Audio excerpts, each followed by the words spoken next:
আসসালামু আলাইকুম ওয়া রাহমাতুল্লাহি ওয়া বারাকাতুহু। বাংলাদেশে কোন দল কি কায়েম করতে চায়? দেখেন, বাংলাদেশে বাংলাদেশ জাতীয়তাবাদী দল বিএনপি জাতীয়তাবাদ এবং গণতন্ত্র কায়েম করতে চায়। বাংলাদেশ আওয়ামী লীগ বাংলাদেশে ধর্মনিরপেক্ষ মতবাদ এবং গণতন্ত্র প্রতিষ্ঠা করতে চায়। আর অন্যান্য যে ইসলামী দল আছে তারা বাংলাদেশে ইসলাম প্রতিষ্ঠা করতে চায়। এখন একজন মুসলিম হিসেবে আপনি কোন দল করবেন? যে কোনো একটা ইসলামী দল করবেন?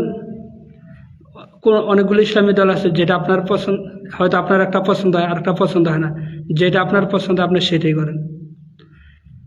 আমার প্রশ্ন হচ্ছে যে, যারা গণতন্ত্র এবং জাতীয়তাবাদ ধর্মনিরপেক্ষ মতবাদ গণতন্ত্র প্রতিষ্ঠা করতে চায় তাদের দল করা উচিত, নাকি একজন মুসলিম হিসেবে কোনো একটা ইসলামী দল করা উচিত? এই একটা প্রশ্ন। আরেকটা হচ্ছে যে, ধর্মনিরপেক্ষ মতবাদ, গণতন্ত্র, জাতীয়তাবাদ এগুলো হচ্ছে কুফরি মতবাদ। এগুলো, এই সকল আকীদা বিশ্বাস করলে মানুষের ঈমান থাকে না, তারা মুসলিম থাকে না এবং ঈমানদারও না, আবার তারা কাফেরও না। তারা হচ্ছে আকীদাগত মুনাফিক, আবদুল্লাহ ইবনে উবাই ইবনে সুলুলের মতো। তারা ইসলামের কিছু মানে আর কিছু মানে না। আর ইসলামী দলগুলো গণতন্ত্র, জাতীয়তাবাদ এবং ধর্মনিরপেক্ষ মতবাদ বাধ্য হয়ে মানে। কেন? বাংলাদেশের সংবিধানে বিএনপি, আওয়ামী লীগ আর জাতীয় পার্টি, এই তিন দল মিললে বাংলাদেশের সংবিধানে এগুলি প্রণয়ন করছে, সংযোজন করছে। এই জন্য বাধ্য হয়ে এগুলি মানে, সাময়িকের জন্য। যেমন রাসূলুল্লাহ সাল্লাল্লাহু আলাইহি ওয়াসাল্লাম যখন মক্কায় ছিলেন 13 বছর, ওই 13 বছর কাবাঘরের চারপাশে 360টা মূর্তি ছিল। এই মূর্তির পাশেই রাসূলুল্লাহ সাল্লাল্লাহু আলাইহি ওয়াসাল্লাম নামাজ পড়ছেন। অর্থাৎ বাধ্য হয়ে মূর্তির পাশেই, শিরিক কুফরের পাশে আল্লাহ রাসূল নামাজ পড়ছেন। ঠিক তেমনিভাবে ইসলামী দলগুলো বাধ্য হয়ে বাংলাদেশের সংবিধানের যে শিরিক কুফরি আছে এগুলো বাধ্য হয়ে এগুলো মেনে নিয়ে কী করতেছেন? ইসলামী দেশ, ইসলামী রাষ্ট্র প্রতিষ্ঠা করার জন্য, ইসলাম কায়েম করার জন্য চেষ্টা করতেছেন। রাসূলুল্লাহ সাল্লাল্লাহু আলাইহি ওয়াসাল্লাম মক্কা থেকে মদিনায় গিয়ে, যখন মদিনায় মুসলমানের সংখ্যা বৃদ্ধি পেল, তখন আল্লাহ রাসূল 8ম হিজরিতে আল্লাহ রাসূল মদিনা থেকে মক্কায় আসতেন 10,000 সাহাবী নিয়ে এবং মক্কা বিজয় করছেন। আর মক্কা বিজয়ের দিন আল্লাহর হাবিব কাবাঘরের চারপাশ থেকে 360টা মূর্তি সরিয়ে দিয়েছেন, ভেঙে দিয়েছেন এবং এগুলো উৎখাত করে দিয়েছেন। ঠিক তেমনিভাবে ইসলামী দলগুলো যদি ক্ষমতায় আসে, বাংলাদেশের সংবিধানে যে কুফরি আকীদাগুলো আছে, গণতন্ত্র, ধর্মনিরপেক্ষ মতবাদ, জাতীয়তাবাদ এবং ইসলাম বিরোধী যত আইনকানুন আছে সেগুলো বাংলাদেশের সংবিধান থেকে বাতিল করে দেবে। যেমনিভাবে আল্লাহর হাবিব মক্কা এসে মক্কা বিজয়ের দিন মূর্তিগুলো অপসারণ করে দিয়েছেন।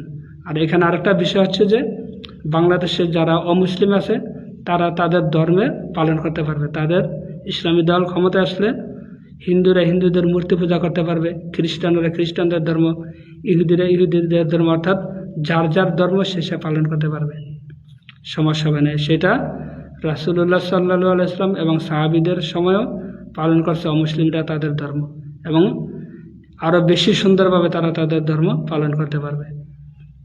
ধর্মের ব্যাপারে কোনো জবরদস্তি নেই, অর্থাৎ জোর করে কাউকে মুসলমান বানানো হবে না, যেটা আল্লাহ রাব্বুল আলামিন পবিত্র কোরআনুল কারিমে বলেছেন। তারা তাদের ধর্ম পালন করবে, আমরা আমাদের ইসলাম ধর্ম পালন করব।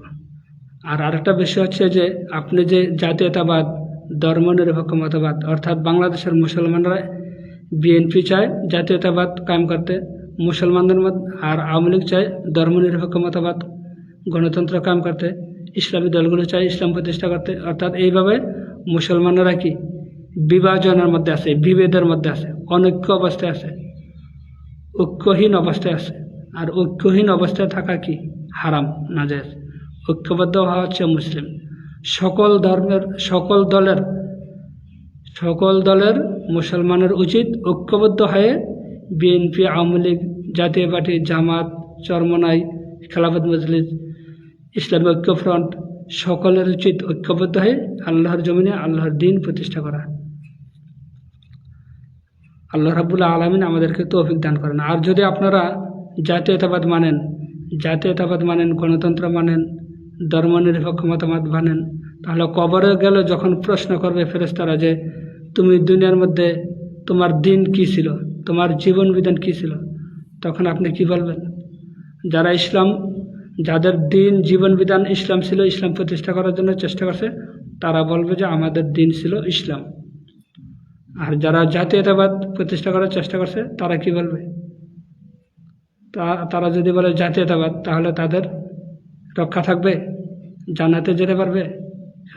ফেরেশতারা তাদেরকে ছাড়বে না। আবার কেউ যদি বলে আমাদের দিন ছিল ধর্মনিরপেক্ষ মতবাদ, গণতন্ত্র, তাহলে ফেরেশতারা যখন প্রশ্ন করবে তোমার দিন জীবন বিধান কী ছিল, সে যদি বলে ধর্মনিরপেক্ষ মতবাদ, গণতন্ত্র, তাহলে সে কি রক্ষা পাবে না। গণতন্ত্র একটা দিন বা জীবন বিধান, ইসলাম হচ্ছে একটা দিন বা জীবন বিধান, জাতীয়তাবাদ একটা দিন বা জীবন বিধান, আর ধর্মনিরপেক্ষ মতবাদ সেটা একটা দিন বা জীবন বিধান। আর যারা জাতীয়তাবাদ, ধর্মনিরপেক্ষ মতবাদ, গণতন্ত্র প্রতিষ্ঠা করতে চায়, তাদের কাছ থেকে এই সকল দিন আল্লাহ রাব্বুল আলামিন গ্রহণ করবেন না। আল্লাহ রাব্বুল আলামিন বলেছেন সূরা ইমরানের 85 নম্বর আয়াতে, বিসমিল্লাহির রহমানির রহিম, ওমাইয়াবতাগি গৈরাল ইসলামি দীনান ফালা ইউকবালা মিনহু ওয়া হুয়া ফিল আখিরাতি মিনাল খাসিরিন। অর্থাৎ আল্লাহ রাব্বুল আলামিন বলতেছেন যে ইসলাম ছাড়া অন্য কোনো জীবন বিধান আল্লাহ রাব্বুল আলামিনের কাছে গ্রহণযোগ্য না। যদি কেউ ইসলামী জীবন বিধান ছাড়া অন্য কোনো জীবন বিধান গ্রহণ করে, যারা গ্রহণ করবে তারা পরকালে ক্ষতিগ্রস্তদের অন্তর্ভুক্ত হবে। এক সময় মক্কার এবং মদিনার কিছু ইহুদি খ্রিস্টান ইসলাম গ্রহণ করছে। ইসলাম গ্রহণ করার পরে রাসূলুল্লাহ সাল্লাল্লাহু আলাইহি ওয়াসাল্লামের কাছে এসে তারা বলতেছে, ইয়া রাসূলুল্লাহ, ইয়া হাবিবাল্লাহ, আমরা ইসলাম গ্রহণ করার পরে ইহুদি খ্রিস্টান বা যারা মুশরিক আছে তাদের কিছু নিয়ম নীতি পালন করতাম, যেগুলো অনেক ভালো। আমরা তো এখন মুসলিম হয়ে গেছি, ইসলাম গ্রহণ করেছি, এখন কি আমরা আমাদের আগের কিছু বিধিবিধান, আগের কিছু নিয়ম নীতি পালন করতে পারি? তখন আল্লাহ রাব্বুল আলামিন কোরআনুল কারিমের আয়াত নাজিল করলেন, যেটা সূরা বাকারার 208 নম্বর আয়াত। আল্লাহ রাব্বুল আলামিন বললেন, হে আমার রাসূল, আপনি বলে দেন, ইয়া আইয়ুহাল্লাযীনা আমানু উদখুলু ফিস সিলমি কাফা। হে রাসূল, আপনি বলে দেন, তোমরা হে ঈমানদাররা, তোমরা পরিপূর্ণভাবে ইসলামে প্রবেশ করো, অর্থাৎ পরিপূর্ণভাবে ইসলামী দিন পালন করো। তো ইসলামও পালন করবা, গণতন্ত্র মানবা, জাতীয়তাবাদে মানবা, সেগুলি কি আল্লাহর কাছে গ্রহণযোগ্য না। যেটা সূরা ইমরানের 85 নম্বর আয়াতে বলেছে যে ইসলামী জীবন বিধান ছাড়া অন্য কোনো জীবন বিধান আল্লাহ রাব্বুল আলামিন গ্রহণ করবেন না। তাই এই জন্য যারা গণতন্ত্র মানতে চায়, ইসলামও মানতে চায়, তাদের কাছ থেকে এই দিন গ্রহণ করা হবে না। এইরকম জগা খিচুড়ি মার্কা দিন আল্লাহ রাব্বুল আলামিন গ্রহণ করবেন না। সূরা বাকারার 208 নম্বর আয়াতে আল্লাহ রাব্বুল আলামিন বলে দিয়েছেন, যখন মুশরিকরা কাফেররা এসে বলল যে আমরা আগের দিনের কিছু মানতে চাই, তখন আল্লাহ রাব্বুল আলামিন বললেন যে ইয়া আইয়ুহাল্লাযীনা আমানু উদখুলু ফিস সিলমি কাফা, তোমরা পরিপূর্ণভাবে ইসলামে প্রবেশ করো, অর্থাৎ ওগুলি মানবা না, ওগুলি মানা যাবে না। আল্লাহ রাব্বুল আলামিন দিন পরিপূর্ণ করে দিয়েছেন। আল্লাহ রাব্বুল আলামিন বলেছেন যে আল ইয়াউমা আকমালতু লাকুম দীনাকুম ওয়া আতমামতু আলাইকুম নিমাতি ওয়া রাদিতু লাকুমুল ইসলামা দীনা। আল্লাহ রাব্বুল আলামিন বলেছেন যে আজ আমি তোমাদের জন্য তোমাদের দিন পরিপূর্ণ করে দিলাম, ইসলামকে তোমাদের জীবন বিধান হিসেবে মনোনীত করলাম এবং তোমাদের প্রতি আমার নিয়ামত সম্পূর্ণ করলাম। সূরা মায়েদার 3 নম্বর আয়াত। সুতরাং গণতন্ত্র, ধর্মনিরপেক্ষ মতবাদ, জাতীয়তাবাদ, এগুলো ছাড়াই কি আমরা মুসলমানরা চলতে পারবো? ওগুলি মানার প্রয়োজন নেই, এবং যারা এগুলি মানবে তারা শয়তানের ইবাদত করে, আবার আল্লাহর ইবাদত করে, অর্থাৎ দোটানায় দুদলমান থাকে। আর দোটানায় দুদলমান থাকে যারা মুনাফেক, আকীদাগত মুনাফেক তারা, যেটা আল্লাহ রাব্বুল আলামিন কোরআনুল কারিমের সূরা নিসার 143 নম্বর আয়াতে বলেছেন যে এইরকম মুনাফেকরা হচ্ছে আকীদাগত মুনাফেক, তারা দোটানার মধ্যে থাকে, এদিকেও না সেদিকেও না। এরপর আল্লাহ রাব্বুল আলামিন বলছেন যে ইয়া আইয়ুহাল্লাযীনা আল্লাহ রাব্বুল আলামিন সূরা বাকারার ৮ নম্বর আয়াতে বলেছেন যে অমিনান নাসি মাইয়াকুলু আমান্না বিল্লাহি ওয়া বিল ইয়াউমিল আখিরি ওয়া মা হুম বিমুমিনিন। অমিনান নাসি মাইয়াকুলু আমান্না বিল্লাহি ওয়া বিল ইয়াউমিল আখিরি ওয়া মা হুম বিমুমিনিন। আল্লাহ রাব্বুল আলামিন এখানে বলেছেন যে মানুষের মধ্যে এমন কিছু মানুষ আছে যারা বলে আমরা আখিরাতের উপরে বিশ্বাস করি, আল্লাহর উপরে বিশ্বাস করি, কিন্তু তারা মুমিন না। আল্লাহ রাব্বুল আলামিন বলতেছেন তারা আল্লাহরে বিশ্বাস করে, আখিরাতের বিশ্বাস করে, কিন্তু তারা মুমিন না, অর্থাৎ আকীদাগত মুনাফিক। সূরা বাকারার ৮ নম্বর আয়াত থেকে সূরা বাকারার 18 নম্বর আয়াতে আল্লাহ রাব্বুল আলামিন মুনাফিকদের আকীদা এবং কার্যক্রম বর্ণনা করছে। আর সূরা বাকারার 2 নম্বর আয়াত থেকে 2 নম্বর আয়াত থেকে 5 নম্বর আয়াত পর্যন্ত ইমানদারের বৈশিষ্ট্য বর্ণনা করছে। আর সূরা বাকারার 6 নম্বর আর 7 নম্বর আয়াতে আল্লাহ রাব্বুল আলামিন কাফেরদের বৈশিষ্ট্য বর্ণনা করছে। অর্থাৎ বিশ্বাসের দিক থেকে, আকীদার দিক থেকে সারা পৃথিবীর মানুষ হচ্ছে 3 ধরনের। এই জন্য আল্লাহ রাব্বুল আলামিন পবিত্র কোরআনুল কারিমের সূরা বাকারার অর্থাৎ 2 নম্বর সূরার মধ্যে আল্লাহ রাব্বুল আলামিন মানব জাতির আকীদা, বিশ্বাস, বৈশিষ্ট্য, কার্যক্রম বর্ণনা করে দিয়েছেন। এই জন্য সূরা বাকারার 2 থেকে 5 নম্বর আয়াতে মুমিন মুসলমানদের বৈশিষ্ট্য বর্ণনা করছে, ইমানদারদের বৈশিষ্ট্য। সূরা বাকারার 6 নম্বর 7 নম্বর আয়াতে কাফেরদের বৈশিষ্ট্য। সূরা বাকারার 8 থেকে 18 নম্বর আয়াতে মুনাফিকদের, আকীদাগত মুনাফিকদের ইমান এবং তাদের কার্যক্রম বর্ণনা করছে। আকীদার দিক থেকে মানুষ 3 ধরনের, একটা হচ্ছে মুমিন মুসলিম, আর একটা হচ্ছে কাফের, আর হচ্ছে আকীদাগত মুনাফিক। আকীদাগত মুনাফিকরা নিজেদেরকে মুসলিম দাবি করে, কিন্তু তারা হচ্ছে কাফেরদের চেয়ে বেশি খারাপ। কাফের যারা, তারা তো বলে আমরা কাফের, কিন্তু যারা আকীদাগত মুনাফিক তারা নিজেদেরকে মুসলিম দাবি করে, আসলে তারা মুসলিম না। আল্লাহ রাব্বুল আলামিন সূরা ইউসুফের 106 নম্বর আয়াতে বলেছেন যে বিসমিল্লাহির রহমানির রহিম ওমা ইউমিনু আকসারুহুম বিল্লাহি ইল্লা ওহুম মুশরিকুন। ওমা ইউমিনু আকসারুহুম বিল্লাহি ইল্লা ওহুম মুশরিকুন।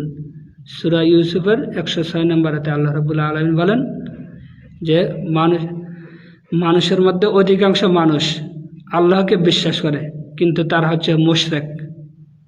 অর্থাৎ আল্লাহরে বিশ্বাস করে, কিন্তু এর উপরেও তারা কি মুশরিক। এই জন্য মুশরিক অর্থাৎ যারা মূর্তির পূজা করে বা শিরিক করে, বিশেষ করে যারা শিরিক করে আল্লাহর সাথে, তাদেরকে মুশরিক বলা হয়।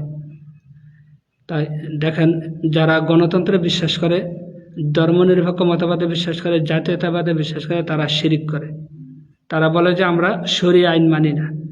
যে বলে শরিয়া আইন মানি না তার ঈমান নাই।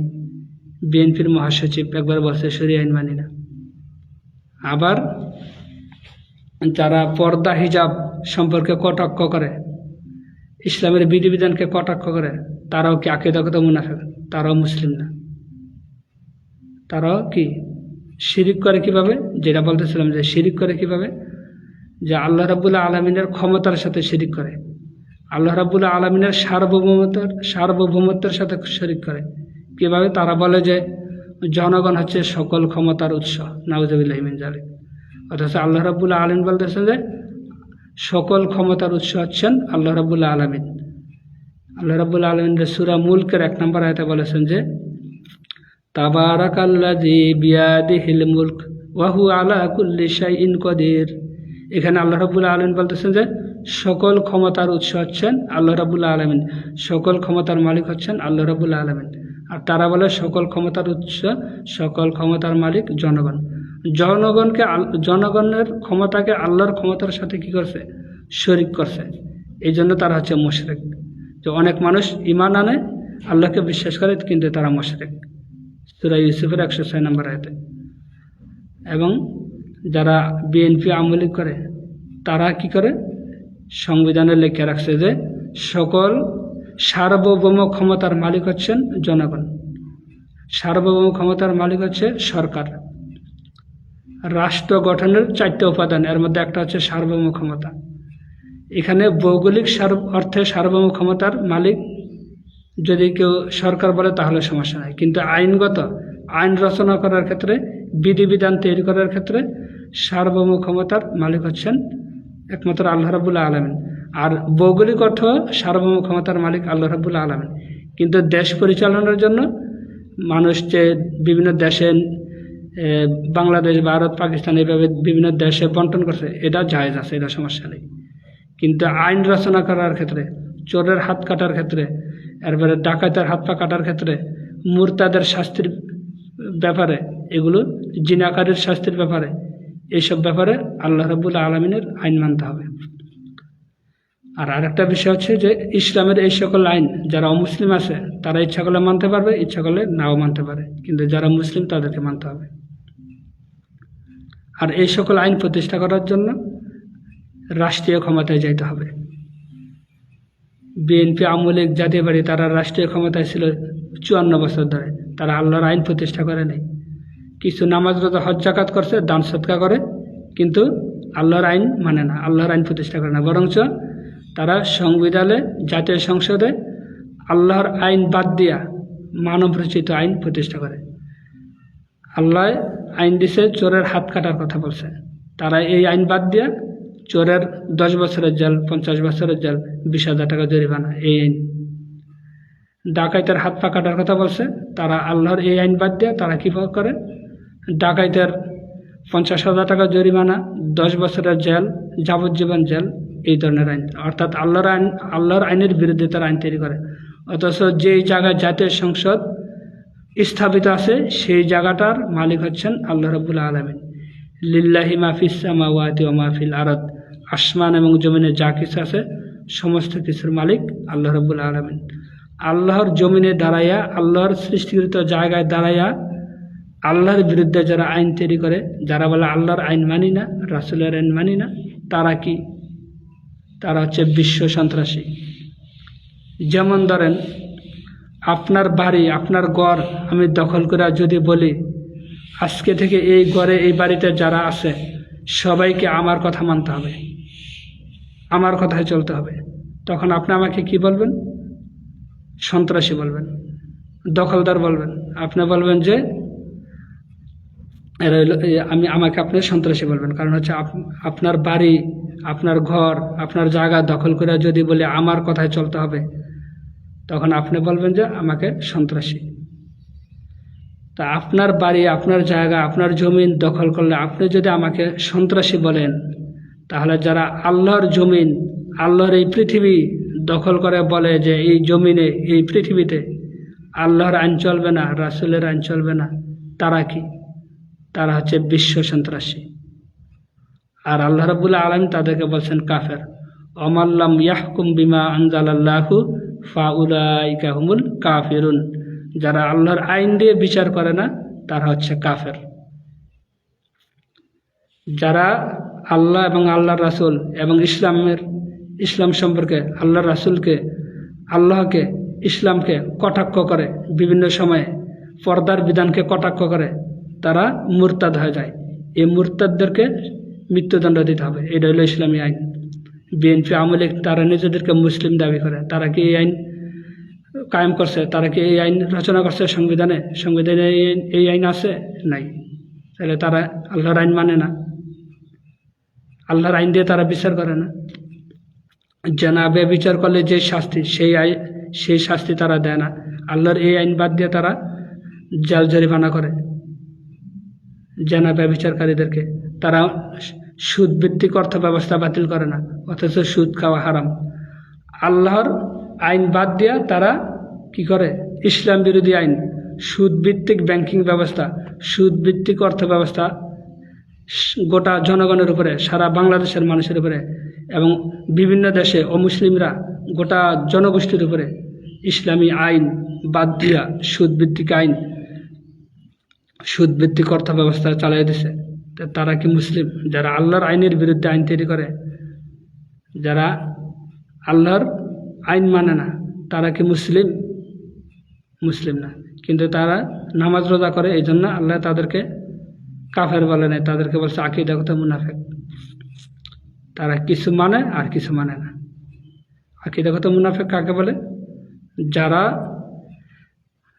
ইমানের তিনটা দিক, ইমানের কয়টা দিক? তিনটা দিক। একটা হচ্ছে মুখে স্বীকার করা, আর একটা হচ্ছে অন্তরে বিশ্বাস করা, আর একটা হচ্ছে কাজে পরিণত করা। যেমন আপনি অন্তরে বিশ্বাস করলেন আল্লাহ এবং আল্লাহ রসুলকে, ইসলামী বিধিবিধানকে, আপনি আন্তরিকভাবে এগুলি মানেন এবং মুখেও স্বীকার করেন আল্লাহকে, আল্লাহ রসুলকে, ইমান সংশ্লিষ্ট যা আছে সব কিছুকে মুখে স্বীকার করেন, অন্তরে বিশ্বাস করেন, অন্তরে মানেন এবং কাজে পরিণত করেন, নামাজ রোজা হজ যাকাত এগুলি করেন, তাহলে আপনি হচ্ছেন মুসলিম।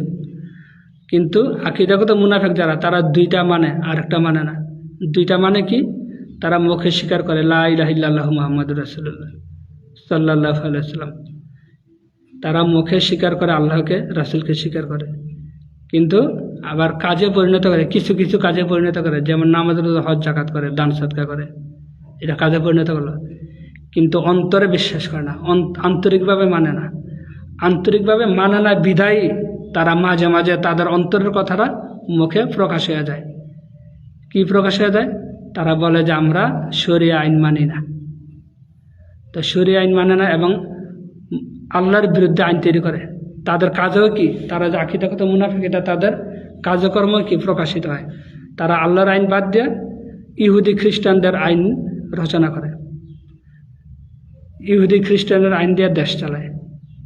চোরের যে শাস্তি, ডাকাতের যে শাস্তি, এগুলো আল্লাহর আইন বাদ দিয়া ইউরোপীয় আইন, মানব রচিত আইন দিয়ে এগুলো পরিচালনা করে।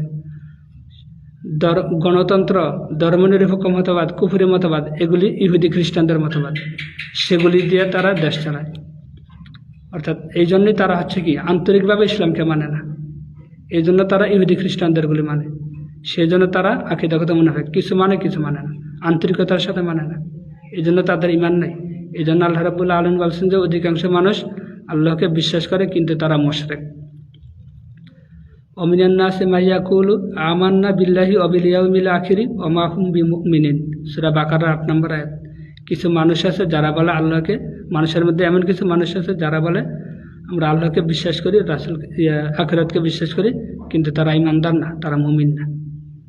সূরা বাকারার 14 নম্বর আয়াতে আল্লাহ রাব্বুল আলামিন বলছেন যে তারা যখন ইমানদারের সাথে আসে, ইমানদারের কাছে আসে, তখন বলে আমরা তোমাদের সাথেই আছি। যখন তারা তাদের গোপনে শয়তানদের সাথে মিলিত হয়, অর্থাৎ তারা ইহুদি খ্রিস্টানদের সাথে মিলিত হয়, তখন তারা বলে আমরা তোমাদের সাথেই আছি, আমরা মুসলমানদের সাথে ঠাট্টা মশকরা করি, নাউজুবিল্লাহি মিন যালিক।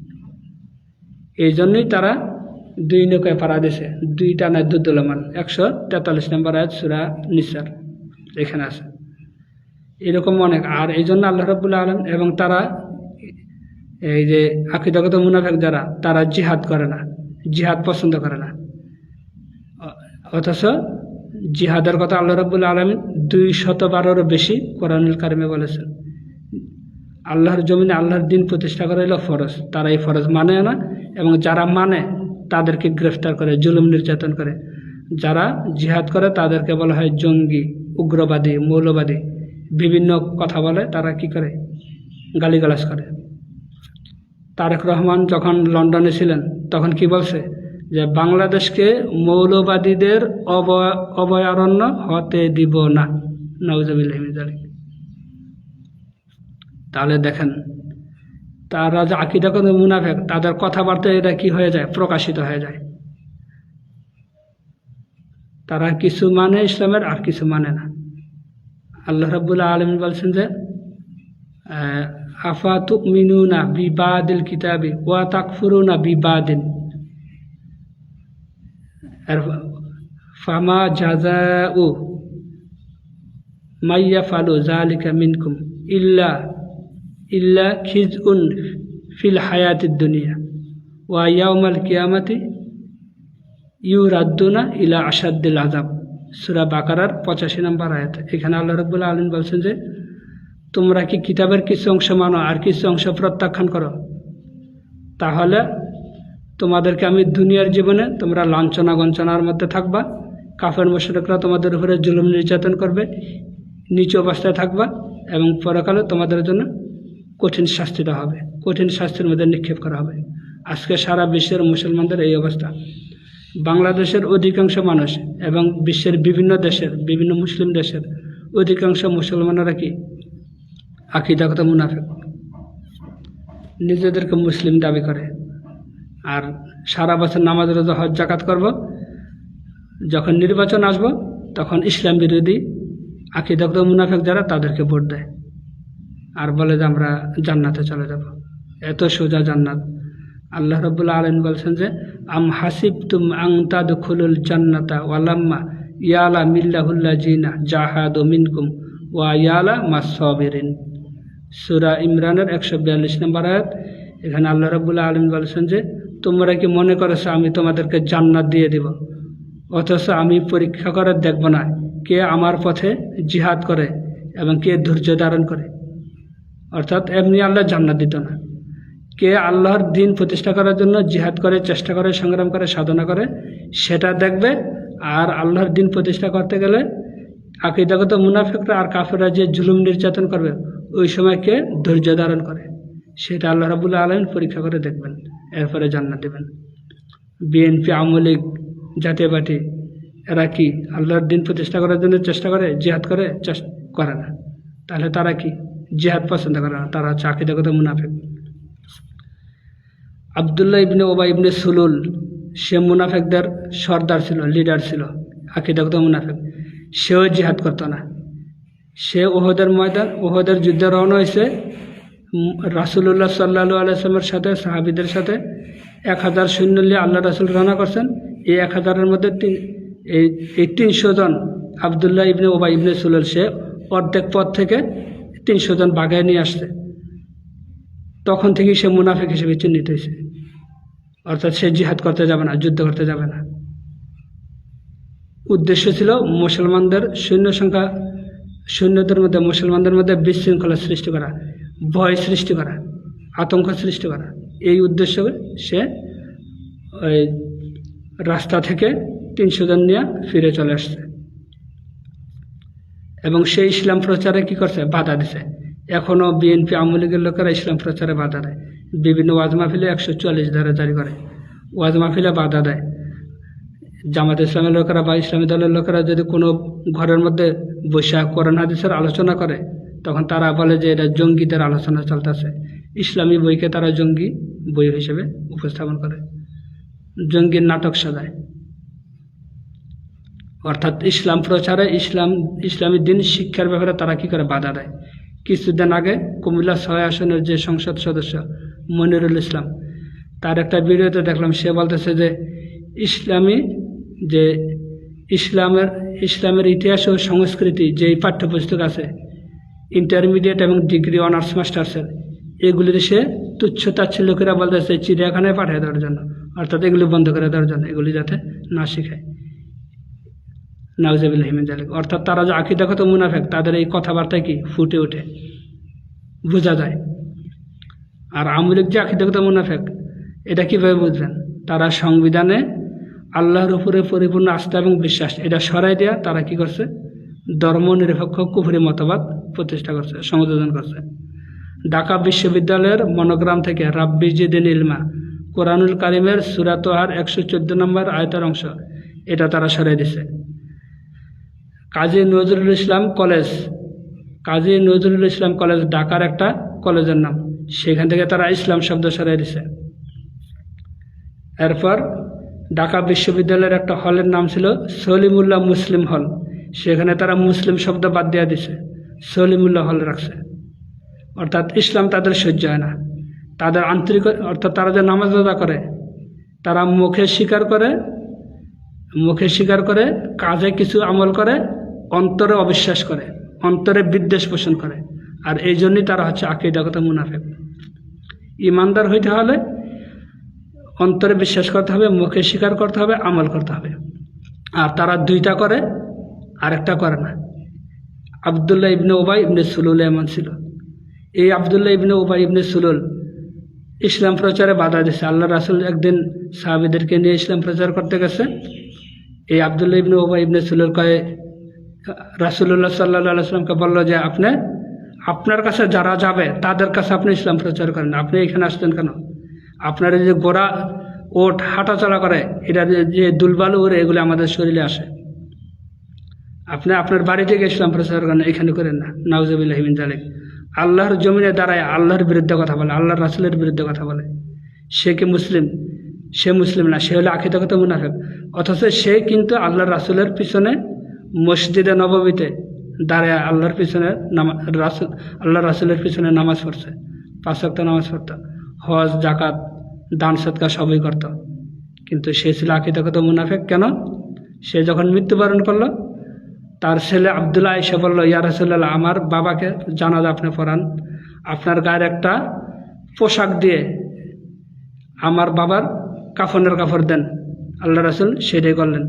আল্লাহ রাসূল জানাজা পড়াইলেন, আল্লাহ রাসূলের শরীরের পোশাক দিয়ে তার কাফনের কাপড় দেওয়া হইল। রাসূলুল্লাহ সাল্লাল্লাহু আলাইহি ওয়াসাল্লাম তার মুখের থুতু মোবারক আব্দুল্লাহ ইবনে উবাই ইবনে সুলুলের মুখে লাগাইলেন বরকতের জন্য। এরপরে তাকে কবর দেওয়া হইল। হযরত ওমর রাদিয়াল্লাহু আনহু বললেন যে, ইয়া রাসূলুল্লাহ, আপনি তার জানাজা পড়েন না, তার ইসলামের বিরোধিতা করছে। আল্লাহ রাসূল বললেন যে, আমার এটা আল্লাহ নিষেধ করে নাই। তখন আল্লাহ রাব্বুল আলামিন আয়াত নাজিল করলেন, যেটা সূরা তাওবার 80 নম্বর আয়াত। সেখানে আল্লাহ রাব্বুল আলামিন বলছেন যে, হে আমার রাসূল, আপনি যদি এর জন্য 70 বার আমার কাছে দোয়া করেন, তবু আমি আপনার দোয়া কবুল করব না। আল্লাহ রাব্বুল আলামিন মুনাফিকদের বিরুদ্ধে, মুনাফিকদের প্রতি এতই অসন্তুষ্ট যে যেখানে আল্লাহ রাসূল একবার দোয়া করলে সেই দোয়া আল্লাহ কবুল করে, সেখানে মুনাফিকদের সম্পর্কে বলছে যে 70 বার যদি দোয়া করেন আমি তবু কি দোয়া কবুল করব না। সূরা তাওবার 84 নম্বরেতে আল্লাহ রাব্বুল আলামিন বলেছেন যে, হে আমার হাবিব, ভবিষ্যতে যদি এই ধরনের কোনো মুনাফিক মৃত্যুবরণ করে, তাহলে আপনি তার জানাজা পড়াইবেন না এবং তার কবরের পাশে দাঁড়াইবেন না, কবর জিয়ারত করবেন না। কারণ তারা আল্লাহ এবং আল্লাহর রাসূলের সাথে কি করছে? কুফরি করছে। সূরা তাওবার 80 নম্বর আয়াতে আল্লাহ রাব্বুল আলামিন বলছেন যে তারা আল্লাহ এবং আল্লাহর রাসূলের সাথে কুফরি করছে। 84 নম্বর আয়াতে বলছেন যে তারা আল্লাহ এবং আল্লাহর রাসূলের সাথে কুফরি করছে। সূরা তাওবার 74 নম্বর আয়াতে আল্লাহ রাব্বুল আলামিন বলছেন যে তারা ইসলাম গ্রহণ করার পরে তারা কুফরি করছে, ইসলাম গ্রহণ করার পরে তারা কুফরি করছে। ঠিক এমন কুফরি করে যারা বিএনপি আওয়ামী লীগের লোক, তারাও কি করে? তাদের কথাবার্তা আচার আচরণে তাদের কুফরি প্রকাশ পায়। তো আব্দুল্লাহ ইবনে উবাই ইবনে সুলুলের সাহাবীরা কাফের বলে নাই, কি বলছে? মুনাফিক বলছে, আকীদাগত মুনাফিক, বিশ্বাস চিন্তা চেতনার দিক থেকে মুনাফিক। আর এই মুনাফিকরা কাফেরদের সাথে স্থায়ী জাহান্নামী। আকীদাগত মুনাফিকরা কাফেরদের সাথে স্থায়ী জাহান্নামী। এটা আল্লাহ রাব্বুল আলামিন বলেছেন সূরা তাওবার 68 নম্বর আয়াতে এবং সূরা নিসার 140 নম্বর আয়াতে, সূরা তাওবার 73 নম্বর আয়াতে। এগুলো যদি পড়েন তাহলে দেখুন সূরা হাদিদের 13, 14, 15 নম্বর আয়াতে। অর্থাৎ আকীদাগত মুনাফিক যারা, তারা কাফেরদের সাথে স্থায়ী জাহান্নামী। আমি একটা আয়াত বলি, সূরা তাওবার 68 নম্বর আয়াতটা আমি বলতেছি। বিসমিল্লাহির রহমানির রহিম। ওয়াদাল্লাহুল মুনাফিকিনা ওয়াল মুনাফিকাতি ওয়াল কুফারা নারা জাহান্নামা খালিদিনা ফিহা হিয়া হাসবুহুম ওয়া লাআনাহুমুল্লাহু ওয়া লাহুম আযাবুম মুকিম। আল্লাহ রাব্বুল আলামিন বলতেছেন যে সূরা তাওবার 68 নম্বর আয়াতে যে আল্লাহ রাব্বুল আলামিন মুনাফিক নারী এবং মুনাফিক পুরুষ তাদেরকে কাফেরদের সাথে জাহান্নামের আগুনে দগ্ধ করবেন, শাস্তি দিবেন এবং তারা সেখানে স্থায়ী হবে এবং তাদের উপরে আল্লাহ রাব্বুল আলামিনের লানত বর্ষিত হবে এবং আল্লাহ রাব্বুল আলামিন ওয়ালাহুম আযাবুম মুকিম, মুকিম অর্থ স্থায়ী, অর্থাৎ তারা সেখানে স্থায়ী হবে, স্থায়ীভাবে তাদেরকে জাহান্নামের শাস্তি দেওয়া হবে। আল্লাহ রাব্বুল আলামিন সূরা নিসার 140 নম্বর আয়াতেও বলেছেন যে আল্লাহ রাব্বুল আলামিন সেখানে বলেছেন যে ইন্নাল্লাহা জামিউল মুনাফিকিনা ওয়াল কাফিরিনা ফি নারা জাহান্নামা। অর্থাৎ সেখানে আল্লাহ রাব্বুল আলামিন বলছেন যে সূরা নিসার 140 নম্বর আয়াতে, এখানে বলেছেন আল্লাহ রাব্বুল আলামিন কাফেরদেরকে এবং মুনাফিকদেরকে জাহান্নামের মধ্যে একত্রে শাস্তি দিবেন। আল্লাহ রাব্বুল আলামিন অন্য জায়গায় বলেছে ইন্নাল মুনাফিকিনা ফিদ দারকিল আসফালি মিনান নার, সূরা নিসার 145 নম্বর আয়াতে। এখানে আল্লাহ রাব্বুল আলামিন বলছেন যে মুনাফিকদের স্থান জাহান্নামের সর্বনিম্ন স্তরে। তাহলে দেখেন, এই মুনাফিকরা হচ্ছে কাফেরদের চেয়ে বেশি খারাপ আকীদাগত মুনাফিকরা। কারণ যারা কাফের তারা প্রকাশ্যে বলে আমরা কাফের, আমরা মুসলমান না। আর এই মুনাফিকরা নিজেদেরকে মুসলিম দাবি করে, কিন্তু তারা কাফেরের কাজ করে। তারা কিছু মানে কোরআন হাদিসের, আর কিছু মানে না এবং বিরোধিতা করে। যারা আল্লাহর জমিনে আল্লাহর দিন, আল্লাহর আইন, আল্লাহর বিধান প্রতিষ্ঠা করতে চায় তাদের বিরোধিতা করে। কেন করে? কারণ হচ্ছে আল্লাহর বিধান যদি প্রতিষ্ঠিত হয় তাহলে তারা চুরি করতে পারবে না, জনগণের সম্পদ লুটপাট করতে পারবে না, চুরি ডাকাতি করতে পারবে না। হাজার হাজার কোটি কোটি টাকা ব্যাংক থেকে নিয়ে আর দেয় না, ঋণ খেলাপি, মানে ঋণ নিয়ে আর সেটা পরিশোধ করে না। আপনার আমার টাকা দিয়া তারা ব্যবসা বাণিজ্য করে, বিদেশে বাড়ি করে। আপনার আমার টাকা কীভাবে? আপনি আমি ব্যাংকে টাকা রাখি, আপনার ছেলেমেয়েরা বিদেশে চাকরি বাকরি করে, চাকরি বাকরি করে বাংলাদেশের বিভিন্ন ব্যাংকে টাকা পাঠায়। সেই টাকা তারা ব্যাংকের থেকে নিয়ে কী করে? ব্যবসা বাণিজ্য করে, বিদেশের মধ্যে বাড়ি করে। যেমন সাইফুজ্জামান, আওয়ামী লীগের এক মন্ত্রী আসছিল, ভূমি মন্ত্রী সাইফুজ্জামান, সে 297টা বাড়ি করেছে বিদেশে। এই টাকাগুলি কই থেকে পাইছে? বাংলাদেশের বিভিন্ন ব্যাংক থেকে এগুলি লুটপাট করে আনিছে। সালমান এফ রহমান 1,00,000 কোটি টাকা ইসলামী ব্যাংক থেকে নিয়ে গেছে, 1,00,000 কোটি টাকা সালমান এফ রহমান। এগুলি বাংলাদেশের জনগণের টাকা। তাই ইসলামী দল যদি ক্ষমতায় আসে তাহলে তারা এই চুরি করতে পারবে না, জনগণের সম্পদ লুটপাট করতে পারবে না। এই জন্য ইসলামী দলের বিরোধিতা করে তারা।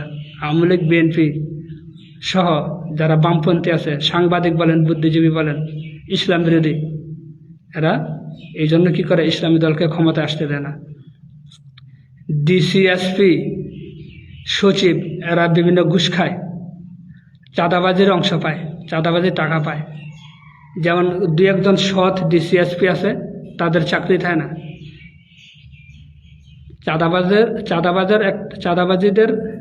চাঁদাবাজরা যে টাকা চাঁদাবাজি করে নেয়, সেখান থেকে বিভিন্ন ডিসিএসপি, সরকারি লোক, সরকারি দলের নেতাকর্মীরা কী খায়? ভাগ পায়।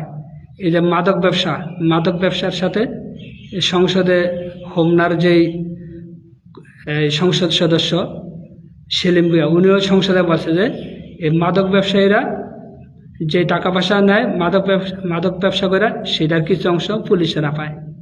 এটা আমার কথা না, তাদের কথা। এভাবে লুটপাট করে খায় তারা জনগণের সম্পদ। এরপরে রুমিন ফারহানা একদিন বলছে সংসদে যে সরকারি হাসপাতালের কর্মকর্তারা, ডাক্তাররা ইচ্ছা করে সরকারি হাসপাতালে যে যন্ত্রপাতি আছে, এক্স-রে মেশিন আছে, আলট্রাসোনোগ্রামের মেশিন আছে, এগুলি ইচ্ছা করেই তারা ঠিক করে না। এগুলি ঠিক করলে কি বিনা পয়সায় যারা আছে, পেশেন্ট আছে, রোগী আছে, তাদেরকে বিনা পয়সায় কি এই এক্স-রে করাইতে হবে, আলট্রাসোনোগ্রাম করাইতে হবে। যদি এগুলি সরকারি হাসপাতালে ঠিক করে এই মেশিনগুলি, তাহলে তারা তাদের ইনকাম বন্ধ হয়ে যাবে। কীভাবে? আপনি একটা এক্স-রে করাইতে গেছেন, সরকারি হাসপাতালে এক্স-রে মেশিন নষ্ট, মেশিন নেই। তারা কইবে যে ওই অমুক জায়গাতে যান, অমুক ক্লিনিকেতে অমুক ডায়াগনস্টিক সেন্টার আছে, হাসপাতালের পাশেই বিভিন্ন ধরনের ডায়াগনস্টিক সেন্টার, বেসরকারি হাসপাতালের অভাব নেই। ওই হাসপাতালটা করাইলেন, ওইখানে আপনি করাইলেন, 500 টাকা নিল, 400 টাকা পাইব হাসপাতালের লোকেরা, 100 টাকা রাখিয়া দিব। সরকারি হাসপাতালের লোকেরা যত রুগী পাঠাইব এক্স-রে করাইতে, বিভিন্ন পরীক্ষা নিরীক্ষা করাইতে, ওইটার থেকে একটা পার্সেন্টেজ সরকারি হাসপাতালের লোকেরা পায়। সারাদিন ডিউটি করার পরে দেখবো যে কয়জন রুগী আইছে, কয়জন রুগী পাঠাইছে, তালিকা করবে, তালিকা অনুযায়ী তারা হাসপাতালের ডাক্তার, নার্স, স্টাফ, তারা এগুলি পরে কি বন্টন করে নেব।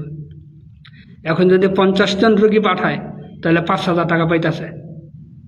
500 টাকা করে এলে হাসপাতাল কর্তৃপক্ষ রাখলো 400 টাকা, আর সরকারি হাসপাতালের লোকেরা পাইল 50 জন রুগী থেকে 100 টাকা করে, 5,000।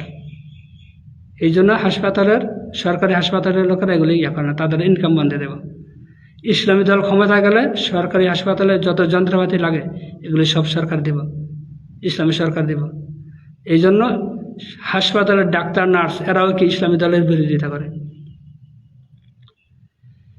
ইসলামী দলের কোনো লোকেরা চাঁদাবাজি করতে যায় না। তাই যাই হোক, অনেক আলোচনা করলাম। আর যারা এনজিও আছে আমাদের সাথে যুক্ত আছেন, খলিলুর রহমান ভাই আমার খুব পরিচিত বন্ধু মানুষ, আশা করি সাথে থাকবেন। দাউদকান্দি বাড়ি ইমাম সাহেব, তা আরেকটা বিষয় দেখেন, যারা এনজিও আছে, যেমন কিস্তি দেয়, যারা সাপ্তাহিক কিস্তি, মাসিক কিস্তি, সুদে তারা টাকা দেয়, যেমন ব্রাক, আশা, এরপরে বিভিন্ন ধরনের যে এনজিও আছে, তারা হলো সুদভিত্তিক অর্থ ব্যবস্থা। সুদ অর্থাৎ জনগণের কাছ থেকে তারা সুদ নেয়, কোটি কোটি টাকা সুদের মাধ্যমে, কিস্তির মাধ্যমে জনগণের কাছ থেকে তারা, গরিব মানুষের কাছ থেকে তারা নেওয়া যায়। কিন্তু ইসলামী দল ক্ষমতায় আসলে এই যে এনজিও যে সুদভিত্তিক এনজিওগুলি আছে, ব্যাংকিং ব্যবস্থা আছে, এই সুদভিত্তিক এনজিওগুলি কী করে দিবে? বাতিল করে দিবে, বন্ধ করে দিবে। এগুলি বন্ধ করে দিয়া সরকার কি করবে? যারা ধনী আছে তাদের কাছ থেকে সরকারিভাবে জাকাত আদায় করবে, জাকাত আদায় করবে। এখন দেখা যায় একজন ধনী মানুষের জাকাত হইল 5 লাখ টাকা, সে কি করে 1 লাখ টাকার এই 50,000 টাকার কাপড় কিনবো আর 50,000 টাকার লুঙ্গি কিনবো। 1 লাখ টাকায় 50,000 টাকার লুঙ্গি আর 50,000 টাকার শাড়ি বিতরণ করেই তার জাকাত শেষ। কিন্তু তার জাকাত আসে কত? 5 লাখ টাকা। এই 4 লাখ টাকায় সে মেরা দেয়। ইসলামী সরকার গেলে ধনীদের কাছ থেকে জাকাত আদায় করবে। ধনীদের সম্পদ, কার কতটুকু সম্পদ আছে, ইসলামী সরকার এটা কি করবে? হিসাব করব। তাদের কাছে লোক পাঠাইব, পুলিশ পাঠাইব, নোটিশ পাঠাইব যে আপনার এত টাকা জাকাত আসছে, সরকারের এই ফান্ডে জমা দেন। জমা না দিলে তার বিরুদ্ধে আইনগত ব্যবস্থা নেওয়া হবে, শাস্তি দেওয়া হবে। হজরত আবু বকর সিদ্দিক রাদিয়াল্লাহু আনহু কি করছিলেন? আল্লাহ রাসূল যখন চলে গেলেন তখন কিছু লোক কি জাকাত দিতে অস্বীকার করছে। হজরত আবু বকর সিদ্দিক রাদিয়াল্লাহু আনহু বলছেন যে যারা জাকাত দিতে অস্বীকার করবে তাদের বিরুদ্ধে আমি যুদ্ধ ঘোষণা করলাম। যদি একটা ছাগলের রশির যে মূল্য, সে মূল্য পরিমাণে যদি জাকাত আসে, তাহলে সেই জাকাতও কী করবো? আমি আদায় করব। হজরত ওমর রাদিয়াল্লাহু আনহু বলেন যে তারা তো মুসলিম, তাদের বিরুদ্ধে কেন যুদ্ধ করবেন? তখন হজরত আবু বকর সিদ্দিক তার সিদ্ধান্ত অটল ছিলেন, আবু বকরের কথা মানে নাই। পরবর্তীতে হজরত ওমর ফারুক রাদিয়াল্লাহু আনহু বুঝতে পারছেন যে হজরত আবু বকর সিদ্দিক রাদিয়াল্লাহু আনহুর সিদ্ধান্ত কি সঠিক ছিল। আজকে জাকাত অস্বীকার করব, কালকে নামাজ অস্বীকার করব। তাহলে ইসলামী সরকার কি করবে? সরকারিভাবে জাকাত আদায় করবে। সেই জাকাতের টাকা বিনা সুদে গরিবদেরকে দিবে, বিনা সুদে গরিবদেরকে দিবে, তাদেরকে স্বাবলম্বী করবে। এই বিষয়টা কি যারা ইসলাম বিরোধী এনজিওর লোক আছে তারা এই বিষয়টা জানে যে ইসলামী দল ক্ষমতায় আসলে জাকাত আদায় করব, বিনা সুদে মানুষের ঋণ দিব, তখন আমাদের সুদের ব্যবসা কি স্বয়ংক্রিয়ভাবে, অটোমেটিকভাবে বন্ধ হয়ে যাবে। আর এই জন্য যত এনজিও আছে সমস্ত এনজিও ইসলামী দলের বিরুদ্ধে, ইসলামী দলকে ক্ষমতা আসতে দেয় না। এনজিওর ওই যে সৈয়দ রিজওয়ানা হাসানা, সে বলছে যে আমরা জামাত ইসলামী দলের ক্ষমতা যাইতে দেই নাই, চক্রান্ত ষড়যন্ত্র করে কী করছি? হারাই দিছি। কেন দেয় নাই? তাদের সুদের ব্যবসা বন্ধ দেব। চোরের হাত কাটা হবে, ডাকাতের হাত কাটা হবে। আর এই চুরি ডাকাতি সরকারি দলের লোকেরাই করে। আপনি ভূমি অফিসে যান, সেখানে ঘুষ ছাড়া কোনো কাজ হবে না, দুর্নীতি ছাড়া কোনো কাজ হবে না। অর্থাৎ একটা কাগজ আনতে যাবেন, একটা জমিন রেজিস্ট্রি করাইতে যাবেন, একটা কাগজ উঠাইতে যাবেন, সেখানে ঘুষ লাগবে। এই ঘুষের কারণে দেখেন, চাঁদাবাজির কারণে আমরা কিভাবে ক্ষতিগ্রস্ত হই। হোমনা থেকে একদিন বাসে উঠলাম, হোমনা সুপারে, কুমিল্লার হোমনা থানার এখান থেকে বাসে উঠলাম মুরগাপাড়া যাবো। বাস ছাড়ছে, প্যাসেঞ্জাররা বাস খালি জায়গায় জায়গায় থামায়, প্যাসেঞ্জার লয় বাসের কন্ট্রাক্টর যে সে। তো অন্যান্য যে প্যাসেঞ্জার আছে তারা কইতেছে এই জায়গায় জায়গায় বাস থামা, আমরা কি ঢাকা যাইতাম না? কতক্ষণ লাগে? সারাদিন লাগবে ঢাকা যাইতে, তাড়াতাড়ি বাস থামাইবা না, তার বাস ছাড়ো। তখন ওই লোকটাই কইতেছে, খালি কন্ট্রাক্টর কইতেছে খালি বাস ছাড়ো, বাসটা এখান থেকে স্ট্যান্ড থেকে ছাড়লে 2,500 টাকা চাঁদা দেওয়ান লাগে। তখন সেলিনা হায়াত এই যে সেলিমা রহমান, ওই যে আওয়ামী লীগের এমপি ছিল সেলিনা হায়াত, তাই কিছুদিন আগে মারা, সেলিনা আহমেদ মেরি এমপি ছিল, সেই কিছুদিন আগে মারা গেছে। তাই যাই হোক, এই এমপিও কিছু ভাগ পায়, ওই যে 2,500 টাকা, একটা বাস একবার ছাড়লে 2,500 টাকা করে নেয়। এখান থেকে যদি 20টা বাস ছাড়ে তাহলে 20 দুগুণে কত? 40,000, অর্থাৎ 50,000 টাকা। 2,500 টাকা করে এলে 50,000 টাকা প্রত্যেক দিন এখান থেকে চাঁদা আদায় করা হয়। এখন তো চাঁদার পরিমাণ আরও বেশি বাইরে গেছে হয়তো বা, তাই ইসলামী দলের লোকেরা এই চাঁদা নেয় না। তো এখন এই যে 2,500 টাকা বাসের মালিকে প্রত্যেক দিন চাঁদা দিতে আছে, প্রত্যেকবারে বাস চালে চাঁদা দেয়। একটা বাস 2 বার চাললে 5,000 টাকা, 3 বার চাললে 7,500 টাকা চাঁদা দিতে হয়। এই চাঁদার টাকাটা বাসের মালিকে কোত্থেকে দেয়? তাদের বাড়ির বাচ্চাই না দেয় বা গর্তাই না দেয়, দেয় না। আপনি আমি যে প্যাসেঞ্জার আমাদের কাছ থেকে নেয়। যে ভাড়া আপনি 120 টাকা হওয়ার কথা, সেই ভাড়া হয়ে যাবে 130 টাকা বা 125 টাকা। ওই 5 টাকা হলো চাঁদা, আপনার কাছ থেকে আমার কাছ থেকে নেয়। এবার আপনি 1 বস্তা সার কিনবেন, সারের যে ডিলার মালিক সে বড় ব্যবসায়ী, তার কাছ থেকে বিএনপি আওয়ামী লীগের লোকেরা তার দোকান থেকে মাসে 10,000 20,000 টাকা করে চাঁদা নিতে আছে। সেই চাঁদা টাকার ওই ব্যবসায়ী থেকে নেয়। সার যখন আপনি যখন পাইকারি 50 বস্তা সার কিনবেন, তখন ওইখান থেকে কি চাঁদার টাকাটা ওইখান থেকে রেখে দেব। যে সারের বস্তার দাম 500 টাকা হবে, চাঁদাবাজির কারণে সেটার দাম 550 টাকা। সেটা আপনারা আমার কাছ থেকে নিতেছে। এই যে গায়ে পাঞ্জাবিরা দেখতেছেন, পাঞ্জাবি আসছে কই থেকে? কোনো না কোনো গার্মেন্টসের উৎপাদন হয়েছে পোশাকটা। কোনো গার্মেন্টসের লোকেরা ব্যাংক থেকে কিনে সুদে টাকা নেয়। ধরেন 10 লাখ টাকা সুদে ঋণ নিছে গার্মেন্টসের মালিকে, তাই 10 লাখ টাকার সুদ, 10 লাখ টাকার যে ঋণ নিল, এই ঋণ সুদে নিল, এই সুদ হইলে ধরেন আরও 50,000, কত হইল? 10,50,000। এই 10,50,000 টাকা সে কি আমাদের কাছ থেকে আপনার কাছ থেকে আদায় করে নেবে। যে পোশাকের দাম 100 টাকা হওয়ার কথা, সেটা হবে 105 টাকা। ওই যে 50,000 টাকা তার সুদ দিতে হয় ব্যাংকে, অর্থাৎ সুদের সাথে আমি আপনিও কি জড়িত হয়ে যাই ইনডাইরেক্টভাবে। তাই এইভাবে আমরা যারা গরিব আছি আমরা ক্ষতিগ্রস্ত হই ইসলামী আইন না থাকার কারণে। এই জন্য ইসলামী আইন প্রতিষ্ঠা করার জন্য আমাদেরকে চেষ্টা করতে হবে।